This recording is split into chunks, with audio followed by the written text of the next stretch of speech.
Ooh, shocker. It's just kind of like so predictable.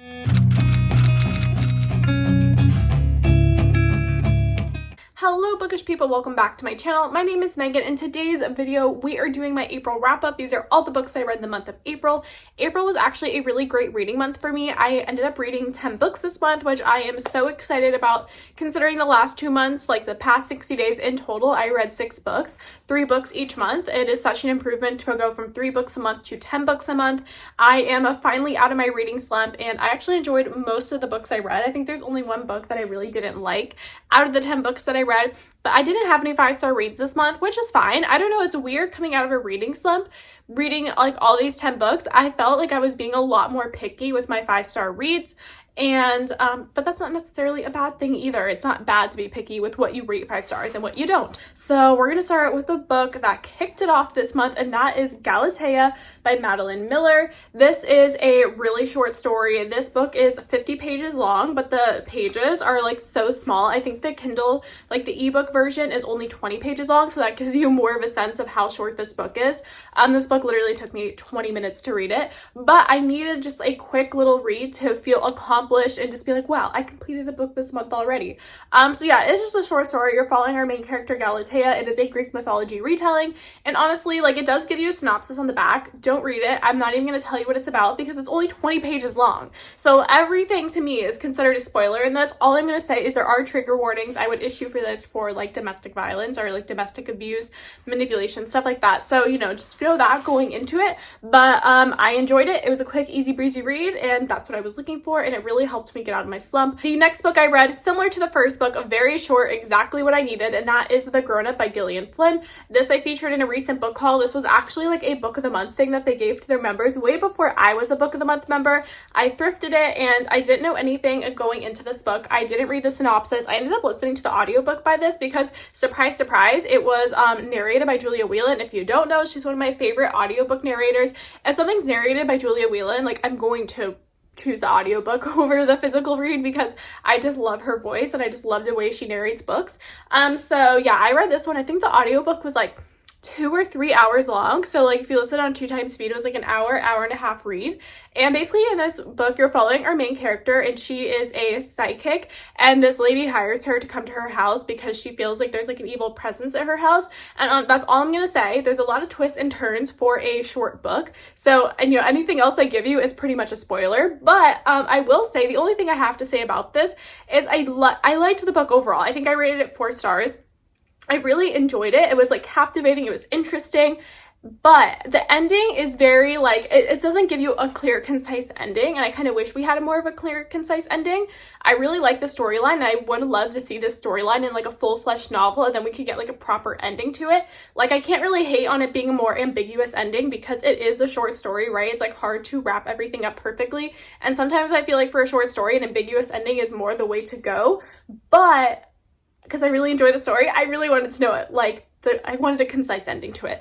So that's why I rated it 4 stars. Overall, really enjoyed it. It's a stunning cover. If you just need something easy to listen to for an hour and a half, I would definitely pick up the audiobook from your library because it was a good time. The next book I read this month is How to Get Away... I literally was about to say How to Get Away with Murder, like, you know, the Shonda Rhimes show starring Viola Davis.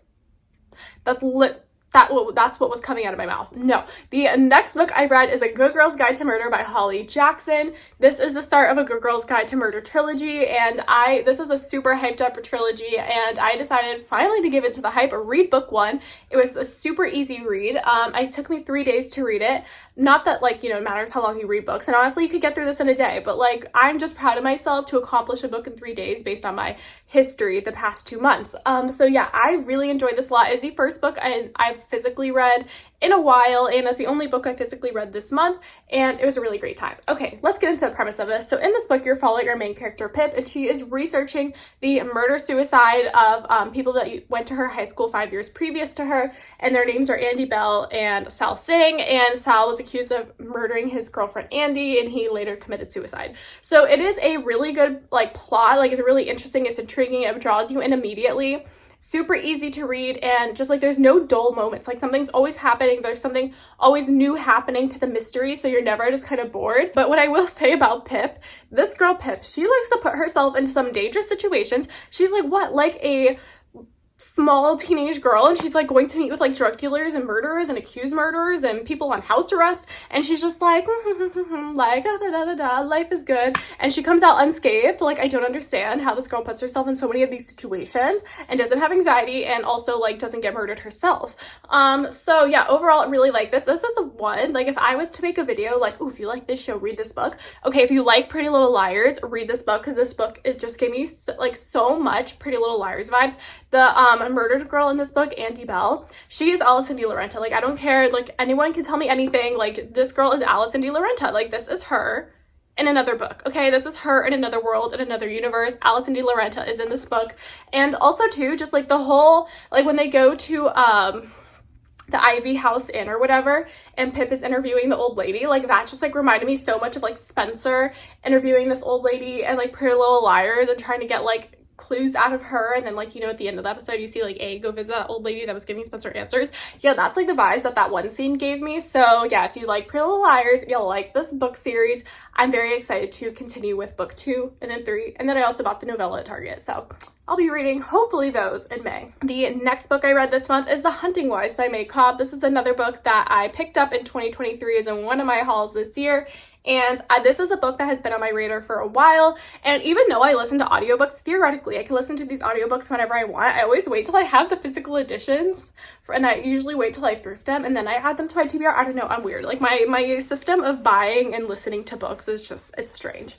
Anyway, so we have The Hunting Wives. So this book took me by complete surprise because I didn't read the premise going into it. Like a lot of mystery thrillers, I don't really like to know the premise going into it. I just want to go in for the good time. Like tell me the tropes. Like is it domestic thriller? Is it like a bunch of catty women and like all this other stuff? Like, you know, just give me the tropes and like I'll tell you if I'm going to read the book or not. I don't necessarily need to know the exact premise because that's the more fun to go in blind to mystery thrillers, because then everything is kind of like a twist and a turn.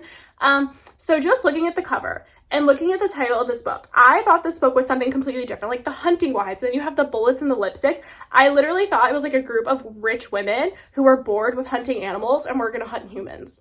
Like that's what I thought in my head it was about. Like I thought it was gonna be this super messed up book, and no, that's like actually not it at all. It is about, I mean, I don't even want to say what the Hunting Wives Club does because I feel like that's just part of the mystery of the book, because you don't find that out immediately. You kind of figure that out like in the beginning, but like not like immediate. So I'll say what the Hunting Wives Club actually is, but it's not some sort of like, oh, we're hunting humans for sport because we're bored of hunting animals. No, it's not that at all. But overall, I would say I really enjoyed this book. Like I just love mystery thrillers, domestic thrillers. You have a big group of married women and everyone's gossiping and there's drama and there's cheating and there's all these things going on. Like I love that in a mystery thriller. I think they're so entertaining. It's like reality TV, like the Real Housewives, but like add murder into the plot, so it just makes it a good time.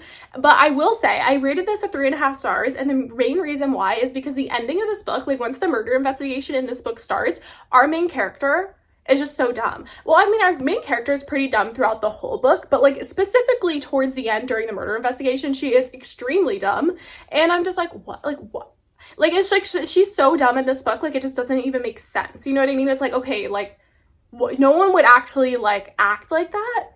So yeah, that's why I took off some points for this book, because she was dumb to the point where I was getting angry with her. But other than that, I really enjoyed this book, and I'm actually listening currently right now to May Cobb's other book called My Summer Darlings. I'm 30% into the audiobook right now, so I'm not going to finish it in time. This is the last day of April as I'm filming this. I'm not going to finish it today, so that's why it's not in the wrap up, but I am reading her second book and I'm really enjoying it as well. So who knows, maybe I found a new favorite mystery thriller author. The next book I read is Hook, Line, and Sinker by Tessa Bailey. This was my only romance read this month. Other than that, it was pretty much all mystery thrillers. So yeah, we have this one, Hook, Line, and Sinker, which is the sequel to It Happened One Summer.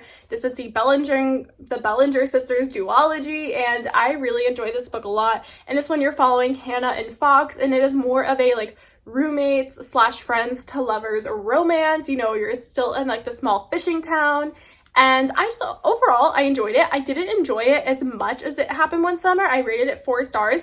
There's nothing specifically that I can pinpoint and say, okay, that's why it wasn't a 5-star, but just like the overall vibes and like my listening experience of it didn't give me the same like feelings as It Happened One Summer, which is why that one was a 5-star. This one is a 4-star. Can't really describe it other than it just the vibes, you know what I mean? But other than that, I really enjoyed it. I mean, there's nothing bad I can say about this book. It's just a fun time. It puts you back in the world. It's just easy breezy fun to listen to. And I just really enjoyed all of Tessa Bailey's books that I've read so far, and I can't wait to continue reading more of her books. I have Secretly Yours sitting on my shelf. I gotta get around to reading it. I also want to read her Hot and Hammered series. Like, she is like that one author that I really just want to read her entire backlist because I love her as a person. I always watch her TikToks and she just makes me laugh and just like puts a smile on my face, and the same with her books. So overall, her books, her as a person, just give me good vibes. The next book I read, which is the first full-length novel that I read / listened to the audiobook for since coming out of my reading slump. So this one, more so than the short stories, I really credit for getting me out of my slump, and that is My Lovely Wife by Samantha Downing. This book has been on my radar for a while, to the point that I've actually checked it out of the library, the audiobook, twice already, and then I just never got around to listening to it because I got distracted by all my holds coming in. So I just never even ended up listening to it. So when I was getting out of my slump, I was like, you know what, let's just pick a book that has been on my shelf for a while, that I've just been dying to read, and there's like no good reason why I haven't read it yet. Entered this book, My Lovely Wife by Samantha Downing. The way this book was pitched to me was like Dexter, but make Dexter a married couple. And that is kind of it. Like, that basically Dexter, just because they're a serial killer couple, but they're not Dexter in the sense where Dexter only kills bad people. They just kill girls that will not be missed. And I overall really enjoyed this book a lot. I wouldn't say it was like super shocking, like the twists and the turns in it. I mean, I feel like if you read a lot of mystery thrillers and you kind of understand like their like formulas and their tropes and stuff, it's like, okay, like a little bit predictable, but nonetheless, it was a really great time. I just really enjoy reading from like a villain's perspective or a morally gray character's perspective, although I hesitate to call some of the characters in this book morally gray because they just seem straight up evil. But like, you know what I mean? Like, I love reading from that like kind of a bad perspective because it's like different and it's interesting, and that's also why I love the show Dexter. Dexter is like one of my favorite shows, so something like this is right up my alley. And yeah, I really enjoyed this book a lot. It's definitely one that I would reread. And in this book, even though you're following a serial killer couple, you're really just reading it from the husband's perspective, and I think that's really interesting that you don't get a dual perspective, because it just makes it kind of like a more interesting thing, because although you know what his wife is doing, you don't really get to go inside her head. You just really know what's happening from inside his head, which just makes it a little more interesting because it makes her a little more mysterious. Like, we know his motivations for doing things, but what really are her motivations for doing these things? So yeah, really enjoyed this one. I love the cover, and I love how this is like metallic and it kind of like shines in the light, and just really highly recommend. The next book I read this month is The London Seance Society by Sarah Penner. And okay, I picked this from Book of the Month, but I'm going to be donating this because you know what happened yesterday. I went to Goodwill yesterday, and look what I found. And like, I literally prove it to you. I found it at Goodwill. Here's the Goodwill tag, $4.99. Someone already bought this and donated, and it's the Barnes & Noble exclusive edition, which, you guys, this edition is stunning. Look at this. Like, what the heck? Let me just take the whole thing off. Look how freaking beautiful the Barnes & Noble exclusive edition is. Like, of course I was going to buy it and replace it. And you're probably thinking like, oh, so you must have really liked it since you bought a prettier edition that you found. No, not really. Did not really enjoy that book all this month.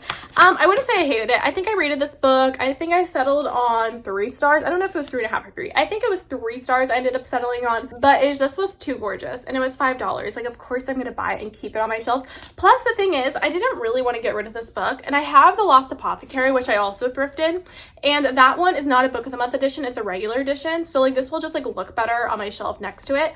But this one I will be donating, so someone else can read this one, and they get to read it, a new release at the thrift store, they'll find it and be excited. So in this book, you're following our 2 main characters. You're following Vordaline, I think I'm pronouncing that right, and Lena.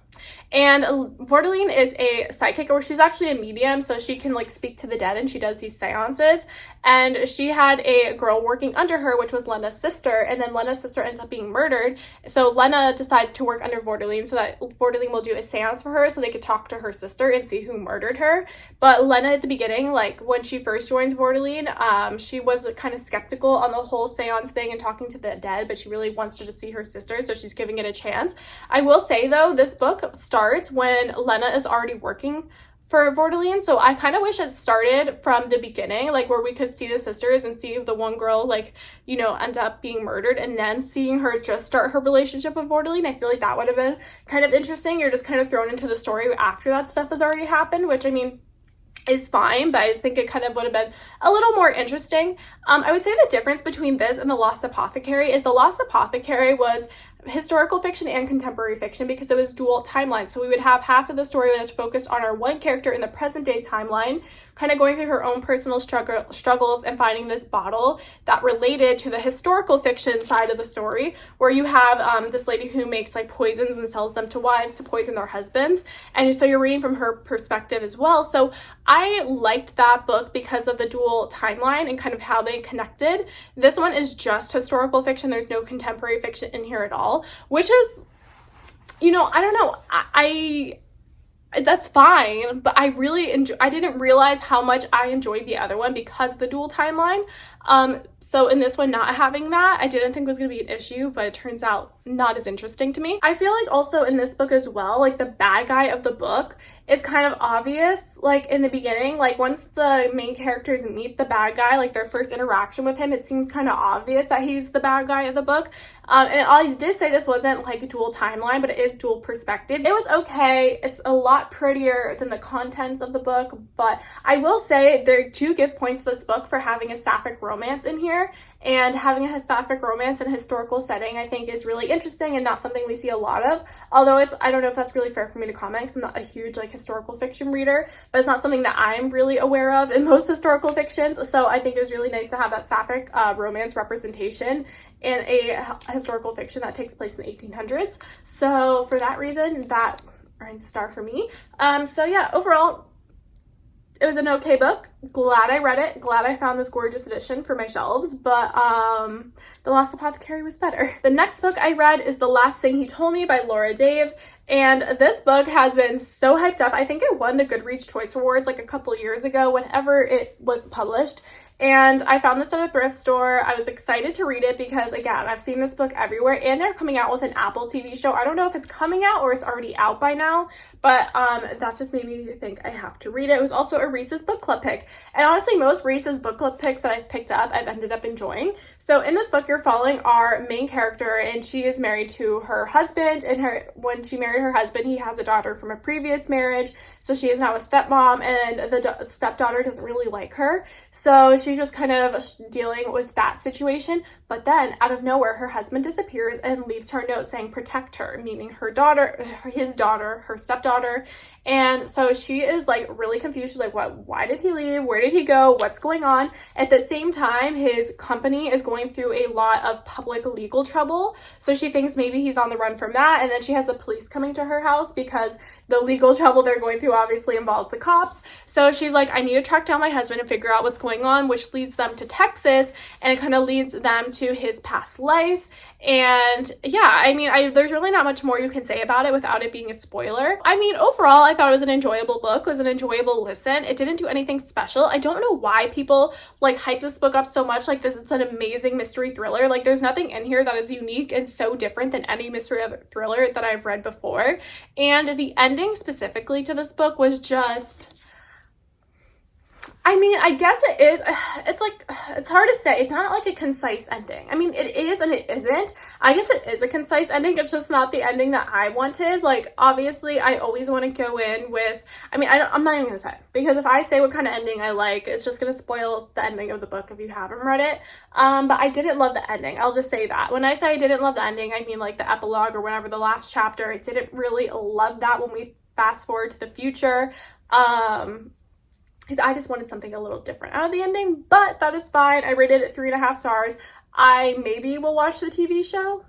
We shall see. I'm trying not to watch TV, trying to focus on reading, but yeah, I mean, it was okay. It's just, I just don't get it. It's just mediocre. Okay, I'm sorry. It's just a mediocre mystery thriller.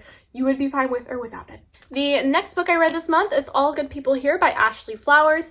And this is another mystery thriller. I'm telling you, mystery thrillers saved me from my reading slump this month. So in this book, you are following our main character, Margot, and she has a best friend named January. And when they are 6 years old, January is found murdered in her basement.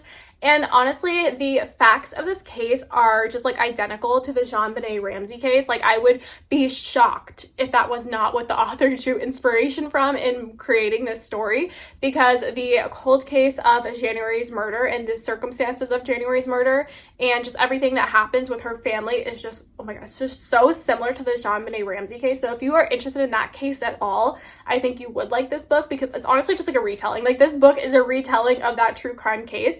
And I didn't know Ashley Flowers previous to reading this book, but after reading the book and looking at other people's reviews on Goodreads, apparently she is a true crime podcaster. So like, you know, that must be a case that she's very inspired by, because that's what she wrote the book on. So yeah, in this book, you're following Margot. After she's grown up, she moves back to her small town because her uncle's suffering from dementia. So she like goes back to her small town to take care of him. And while she's there, she starts investigating January's cold case again, because there's another little girl in the town over that goes missing, and she feels is very similar to when January went missing. So she's trying to prove it, and in the process of that is investigating January's case. And honestly, I overall enjoyed this book a lot. I thought it was an interesting mystery thriller. Again, it was just like, there's nothing new about it. Like, I enjoy listening to these mystery thrillers, but like, if I'm gonna rate a mystery thriller a 5-star, there has to be something really unique and different about it that I don't feel is like standard, like across all mystery thrillers. Her uncle suffering from dementia, like things he says that she interprets as one thing actually means another thing, and it's like, ooh, shocker. So you know, it's like stuff like that where it's just kind of like so predictable. But the very ending, like the very ending, I definitely did not see it coming. I will say, so the ending of this book, it wraps up one mystery very nicely, but then it leaves you with a whole other, I don't guess not a mystery, but an ambiguous ending where you don't know what happens next. So if you don't like that type of book, I would definitely not read this book, because although it wraps up one storyline really nicely, it leaves another one just like wide open, which was obviously intentional.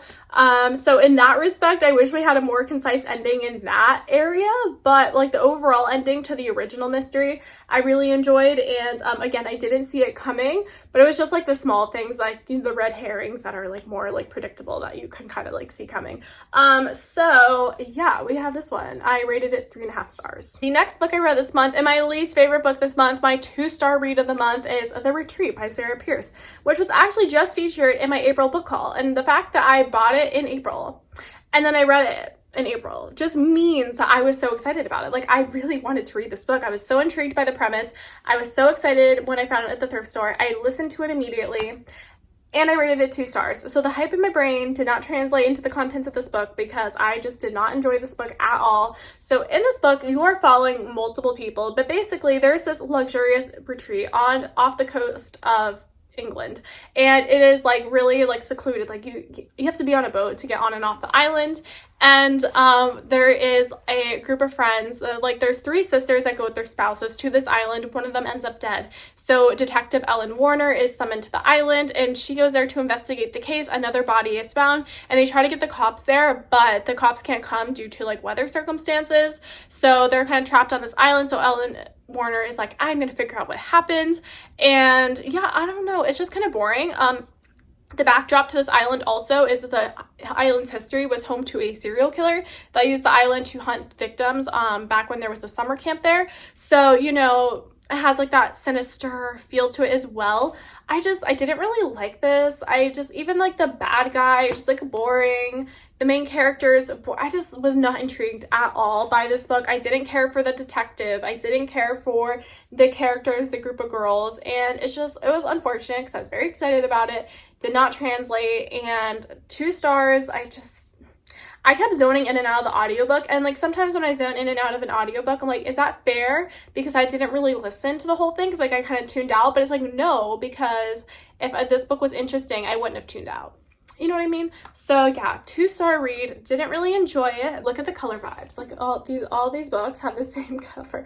Not like the same cover, but they all have like the same color scheme. They all match together very nicely. Those are all the books that I read in the month of April. Thank you guys so much for watching. Subscribe down below, and I will see you guys in the next one. Bye!